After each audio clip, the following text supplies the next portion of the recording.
c'est la deuxième année qu'on l'a fait en présentiel. L'année dernière, on l'avait fait en présentiel. Dès qu'on a senti qu'on pouvait le faire en présentiel et qu'on avait l'autorisation. Et cette année-ci, bon, il n'y a pas de souci, on le fait. Oui, c'est une année, c'est une période particulière, le mois de janvier, de souhaiter les vœux traditionnels aux agents, parce que les résultats qu'on a aujourd'hui avec les habitants, c'est aussi grâce à l'équipe municipale, mais c'est aussi grâce aux agents. Donc les agents travaillent toute l'année. C'est un moment de les remercier, c'est un moment aussi de faire le point, donc le DGS fait un point plus administratif pour dire au niveau du personnel où on en est, avec les partenaires sociaux, comment on travaille, et puis aussi toujours inciter les agents à monter en compétence à travers la formation, toujours inciter les agents à passer des concours, faire en sorte que le niveau d'encadrement au niveau de la collectivité augmente. Et donc l'occasion pour le DGS de le rappeler, de le dire et de dire aussi le travail sur le plan administratif qui est réalisé. Et puis après, on a bien entendu un discours du maire qui est un discours, on va dire, plus technico-politique avec, bien entendu, remercier les agents, revenir là-dessus, reprendre peut-être quelques éléments en plus par rapport à ce que dit le DGS. Mais c'est aussi l'occasion de dire aux agents, de les remercier, de leur dire que je compte toujours sur eux, sur leur collaboration, de faire un bilan, de regarder pendant quasiment comment on va être dans une année, on va dire, de mi-mandat. Le 5 juillet fera 3 ans que je suis maire, donc c'est l'occasion de dire, on regarde dans le rétroviseur, comment les agents ont accompagné les projets du maire, le projet pour la population, comment le service public est rendu sur le territoire, et de leur dire, et de mettre ça en perspective, de leur dire pour 2023, qu'est-ce qu'on va faire, quels sont les chantiers qu'on va ouvrir.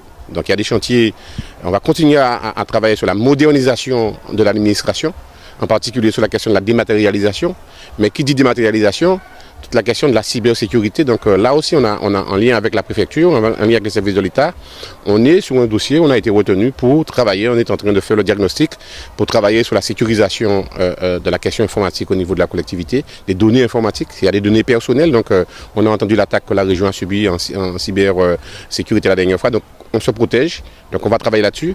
On travaille aussi sur, on finalise l'organigramme qu'on a mis en place, donc le DGS dirait un mot là-dessus. Moi j'irai un peu plus loin pour dire quelle organisation, parce que l'organisation qui est là, c'est cette organisation qui sous-tend la politique publique, qui sous-tend ce que le maire veut mettre en place. Donc les agents sont les opérationnels, pour ceux qui sont des agents qui travaillent sur le terrain et qui rendent donc un service public.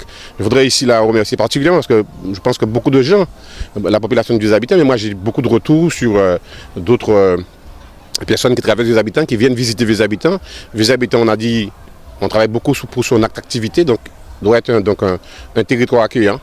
Et l'accueil, ça commence par, quand on arrive, c'est propre, c'est belle, ça fait envie d'y retourner. Et puis aussi, parallèlement, créer des événements forts avec les habitants. Noël Cacador le reprendre, hommage aux femmes, Folie Fondas, on va le retravailler un peu et pour faire en sorte que ce soit un bel événement autour du mois de mai. Et puis, bien entendu, on va chercher à travailler, comme je l'ai déjà précisé, sur la question de m'aider. Autour de m'aider, un festival voix féminine qu'on va travailler avec d'autres personnes ressources. Voilà, donc c'est des grands événements. Et bien entendu, je compte toujours sur la dynamique de la vie associative. On sait très bien que Vieux Habitants, c'est un territoire qui a une dynamique associative. Donc j'essaie de le maintenir, de le fertiliser et faire en sorte que les associations qui sont porteuses de projets, que ces projets-là puissent se réaliser. Donc en dehors des projets que nous on porte, qui sont structurants, il y a des périodes d'animation des associations sur le territoire. Je vais parler du mois de juillet, du mois d'août. Les associations, on leur confie l'animation du territoire, on les accompagne, la logistique est là, donc tout ce qu'on peut faire. Bien entendu, il y a un regard que je dois avoir en permanence, c'est le regard sur nos budgets, même si on a entendu que le budget aujourd'hui, on va avoir la main pour le monter en 2023. Donc la CRC a donné un avis pour dire que là, voilà, on a un compte administratif 2022, 2021 qui a été exécutif et positif. 2022 le sera certainement aussi.